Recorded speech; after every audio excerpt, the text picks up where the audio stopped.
A new Afrobarometer survey shows that South Africans' trust in the country's police is at historically low levels. According to the report, public trust in the South African police service has declined by about half over the past decade. Ziyanda Stuurman, who is a communications coordinator for Southern Africa for the Afrobarometer at Institute for Justice and Reconciliation, joins us now to talk more on this. Ziyanda, good evening to you, and thank you so much for your time this evening. Let's talk about this trust deficit. It's not a new thing, and we've seen it being on a steady decline for the past years now. What would you say is behind this new decline that we are seeing now? Good evening, Bongiwe. I think that there are multiple factors that are behind this decline in trust in the police, and they run the gamut on quite a few issues. The first is that we've seen that there's weakened efficiency of the police to carry out investigations into crime, particularly around serious crimes such as murder. There's the fact that the police have an enormous budget, which stands at 99 billion rand in 2020, and have almost 190,000 staff on hand. But we've also seen that crime levels have gotten steadily worse and worse over the past few years. Again, running the gamut from sort of murder rates in Cape Town and Port Elizabeth, for example, as well as contact crimes such as mugging, assault, etc., in cities like Johannesburg. And then there's also the added disadvantage of tumultuous leadership changes and challenges, given that since 2000, we've had 7 national police commissioners in South Africa, and 4 of those 7 police commissioners have left the office in scandal after having been accused and charged and even found guilty of fraud, corruption, and dishonest conduct. So we really have many, many issues all contributing to this negative perception of the police, and it is getting worse.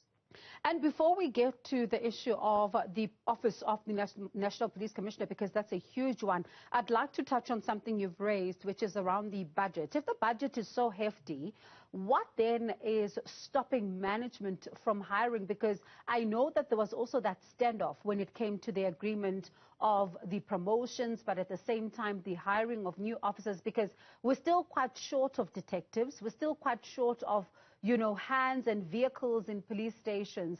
What would you say then the bulk of the money goes to?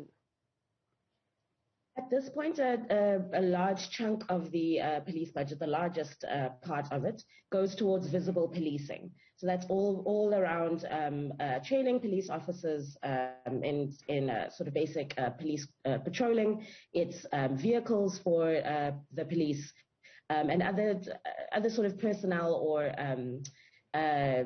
sort of infrastructure issues and solves around visible policing. I think that when we look at the police budget, what we really need to start demanding from both the police minister and the National Police Commissioner is radical accountability. I think that, police budgets are passed in Parliament every year, and there are annual reports that are tabled in Parliament, but we don't actually dig into what that means. And whether that means that the Parliamentary Committee on Police needs to do a much better and more robust job of making the police account for where all of this money is going. We certainly have a misalignment of priorities and of outputs, given also the fact that the Department of, or the unit, for crime intelligence within the SAPS has a budget of 4 billion rand a year, and they very, very clearly failed at their mandate during the July unrest this year. So we have money going to departments and to units who have absolutely no accountability or feel no pressure for accountability. Definitely something that Parliament really needs to look into. But when we then look at the stability of the Office of the National Commissioner, as you've also alluded to as part of the contributing factors to this trust that is now dropping as we speak, the National Police Commissioner is finding himself having made, in fact, representations to the President as to why he should not be suspended. That in and itself is, of course, having a huge impact, not only in the trust, but the functioning of the police service and the stability of that particular office. Talk to us then about the impact that this has on the image of policing in the country, because even to this particular point, we saw what looked like, some were suggesting were skirmishes between the police commissioner and the minister. Yeah, all of this comes down to the fact that there is both a perception and reality of political interference, within the police service. And it's at the leadership, the highest leadership levels, but also across multiple functions within the police and across provinces. All of this is incredibly damaging, as it really sort of gives a signal to us as the public that the police between themselves are divided. This also shows in the survey data that we collected this year, where more than half of South Africans, 55%, said that they believe most or all police officers are involved in corruption.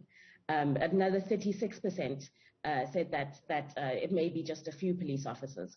So what we really have here is this very widespread view that the police service and individual members that are part of it are corrupt, and it doesn't help when you have a situation like this where, as you described, there's a feud and a dispute between the two highest police officials, being the police minister and the national police commissioner.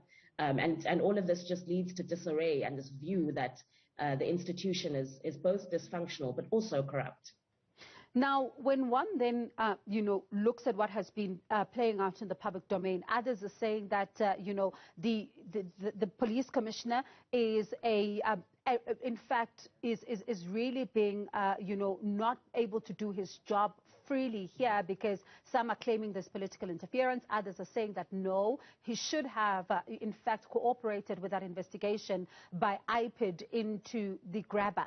But whichever way you look at it, it really does, as you say, signal to an instability in the higher and upper echelons of the SAPS. What will it take for the country to stabilize this particular position and ensure that we don't find ourselves here again? Because should he then find himself with a board of inquiry into his fitness to hold office post this process and then be dismissed, we then are most likely going to have another person. But surely there needs to be some stability here. How do we then, as a country, begin to stabilize this office? That's a really good question. And I think that overall, in order to have a better functioning police institution, we really actually need a bureaucratic intervention at this point. And that really just means that within the SAPS itself, from the highest operational office, which is the National Police Commissioner, and down all the way to individual stations and police officers, we really need for there to be more competent administrators who are hired, people who understand the operational layout and the institutional memory and function of the SAPS, as well as people who are dedicated to doing the job and not dedicated to a certain faction or aligned to any sort of particular faction. That is going to take bureaucratic intervention, quite literally, I think, from the president, firstly, going far and wide in his search for a new police commissioner, if this board of inquiry does find Sithole unfit to hold office, and to really think about who he puts into that position. That also is I think is the same for the police minister, that should be an appointment where it's somebody who is also level-headed and who understands the incredible responsibility that comes with making policy for the police. Our current police commissioner is somebody who likes to engage communities and likes to be out in the field. And that's certainly one part of the job. But another really important part is policy leadership. And I think on that side, he's not necessarily putting his best foot forward. So really we need people who understand the institution and understand that the mechanics of the institution need to work a certain way in order to allow individual police officers to do their jobs. One of the disturbing things, Ziyanda, is that all of this is happening at a time when, there's still that backlog when it comes to DNA analysis. There's still quite a lot of backlogs that police are having to deal with, and that doesn't help when there's a trust deficit that continues to widen. There are fights at the top when it comes to policing. There's a police commissioner that is now facing suspension. A lot of what needs to happen on the ground will no doubt suffer, because you can't divorce what's happening in management with what is happening on the ground. Exactly. I could not have put it better myself. We really can't expect that there is normal function, of this huge institution when the people at the very top of it are fighting to keep their jobs, essentially, or even fighting amongst themselves. So this has the effect of both being really quite destructive to the function of the police service, but also to the morale of again, individual police officers. When you're working in an institution where the sort of highest level of leadership is subject to so many changes, one could feel like there's no real direction and there's no real solid steering of the ship from the very top. So in that sense, I have a lot of sympathy and empathy for police officers who just want to do their job, who feel that they're not able to do so because of leadership. And now on top of this, there's again, more and more declines in public trust from the public. All right, Ziyanda, thank you so much for your time this evening. That is Ziyanda Stuurman. She's a communications coordinator for Southern Africa for Afrobarometer at Institute for Justice and Reconciliation. We do appreciate your time this evening. When we return.